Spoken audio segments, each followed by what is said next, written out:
Hi, I'm Jilly G. Welcome to my kitchen, and today we're going to make coconut caramel shortbread cookies.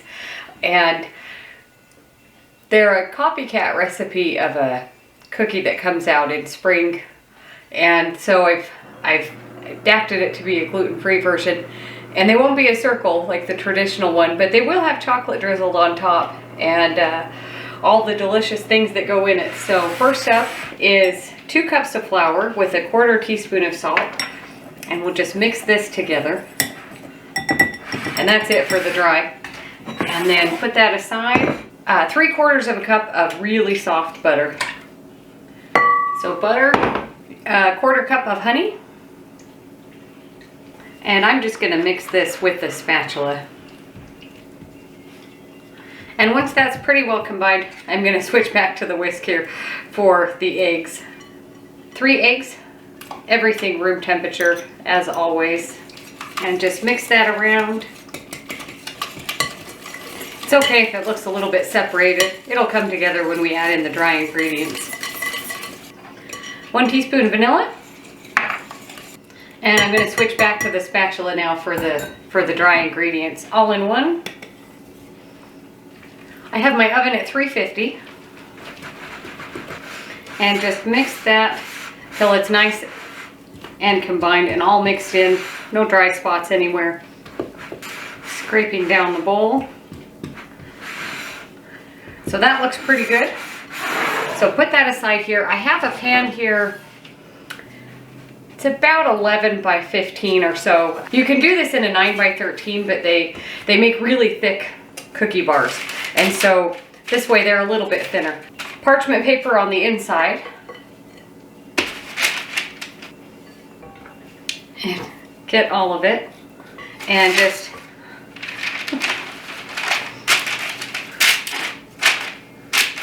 hold your paper in place while you spread it out. And it's going to be a pretty thin layer.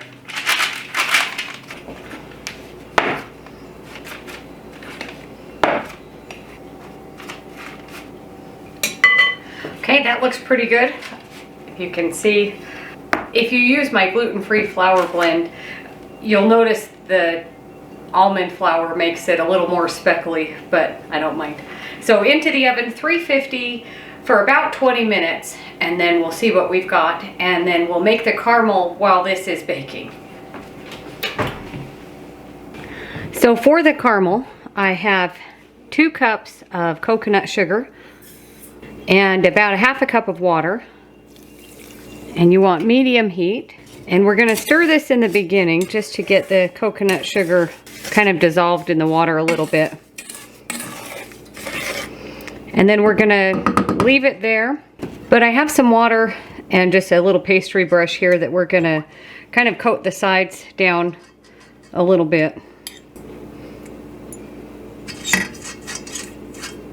So we're just going to let this cook, and it's going to be a little bit harder to tell when it's caramel colored because it's already caramel colored.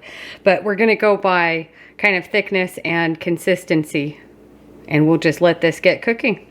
So our caramel has started to boil, and we're going to turn it down to a simmer and just let it go for probably about 10 minutes and then go from there. So this has been simmering for probably about 7 minutes, and I started stirring it just to see what's happening on the bottom of the pan. As you can see, it's really dark and it is getting a little bit thicker, and I've been making sure the sugar is dissolving and not burning. And so we're going to start adding some heavy cream. I have about 1.5 cups. I don't know that we'll use it all, but we're going to start with just about 1 cup.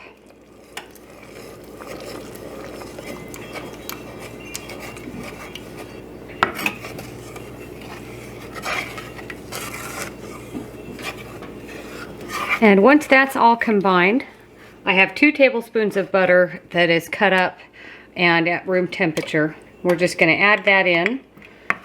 And it's still on really low heat. And the butter is just about finished. I have 1 teaspoon of vanilla, and I also have 1 teaspoon of lemon juice. And so I'm going to take this off the heat and we're going to let it cool off. It'll thicken as it cools a little bit, and also I do have some heavy cream just in case it's a little bit too thick to stir in later. I'm just going to pour it into this dish here, and we'll set this aside until we're ready for it. It's very full. So my crust is nice and golden brown, and so we're just going to let this cool off. It went for probably about 25 minutes or so, and it's looking really good. It'll get a little firmer after it cools a little bit more. So we're just going to set this aside, and while that cools off, I have 3 cups of shredded coconut here. I'm going to toast in the oven. And you want to keep an eye on that so it doesn't burn, but we'll just periodically check on that to see how it's doing.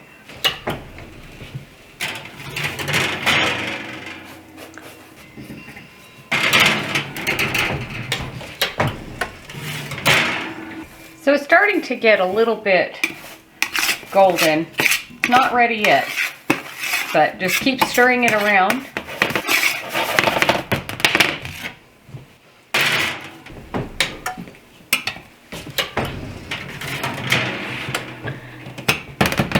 As you can see, it's getting really nice and golden brown. So just a few more minutes, but we're almost there.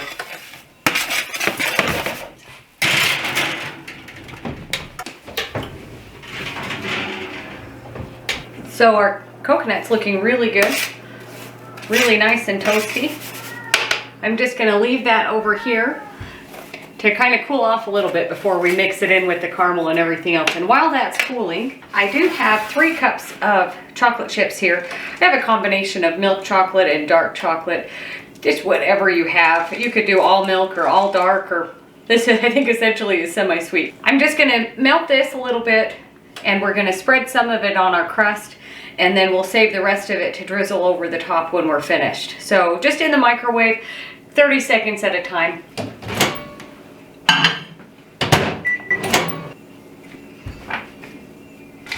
Just stir it around just a little bit.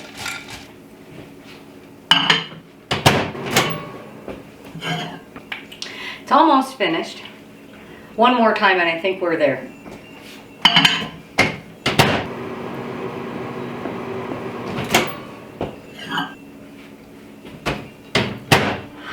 That's looking really good. There's still a few little chunks in there, but the residual heat will melt them the rest of the way. So just give it a good stir. Okay, that's looking really good. So bring back our crust. We're going to pour some of this chocolate on and spread it out to give a nice chocolate layer between the chocolate and the caramel and coconut.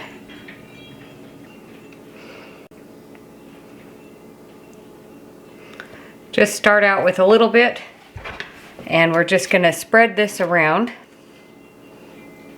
You don't want a super thick layer of chocolate. So that looks pretty good. So just leave this to cool off. We want the chocolate on here to get firmer before we put on the other stuff, because then it will all just kind of melt together, which isn't too bad. But let's just set this aside while we get the rest of our stuff ready, and set that aside. Put chocolate all over everything. I'm just using the same stir that I had for the caramel. And bring back our toasted coconut. The pan's still hot.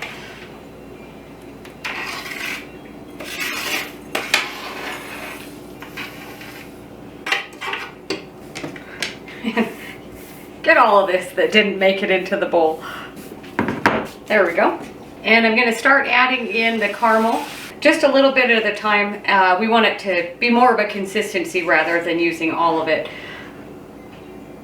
And it's still pretty warm, so it's still pretty liquidy, which is fine. It makes it a little more spreadable when we put it on the bars. And just keep mixing.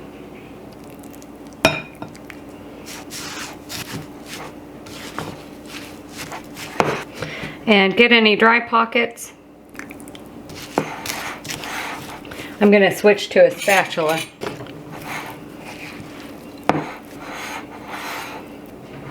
So just keep going.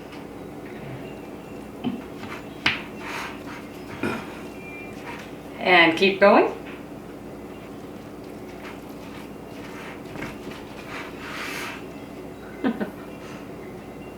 get all of that. Just a little bit more. So this is looking really good, and I think we're ready to pour it on top of our chocolate. Okay, so bring back our mixture here.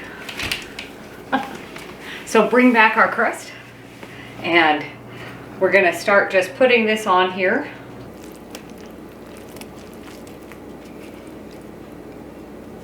And just spread it out.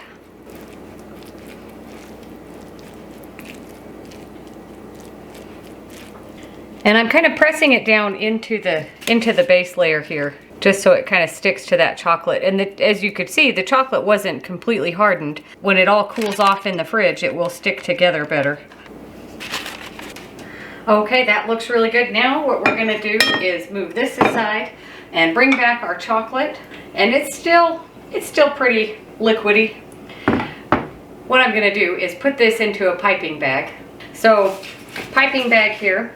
And this is a number 16. It's a star tip, but use whatever you've got.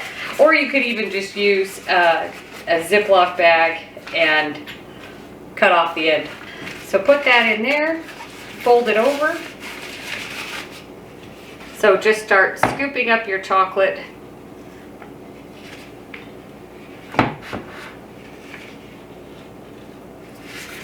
However much you want.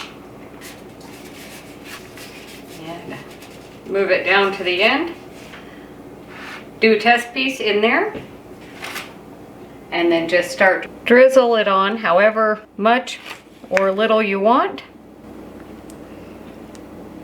And I'm going to go both ways.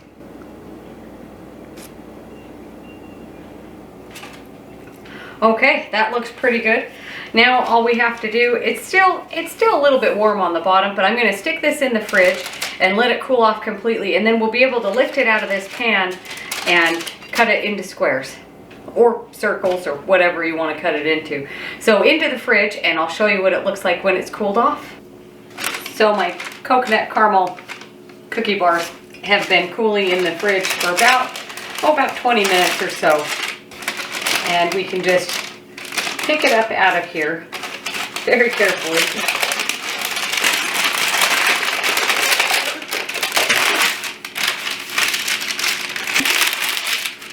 Hold these under so you can have a better view. So they look pretty good. Again, if you did this in a 9x13, they would be thicker, but you can, but you know, this size pan works best for me. And so just cut these however big of pieces that you want. And you could always use just regular caramel, even store-bought caramels, and just melt them down to the right consistency that you want, and that would be a step that you don't have to make your own caramel. That's an option too, but here they are. As you can see, chocolate layer on the bottom and sprinkle on top. Pretty good. Thanks for watching. Don't forget to like and subscribe, and we'll see you on the next one.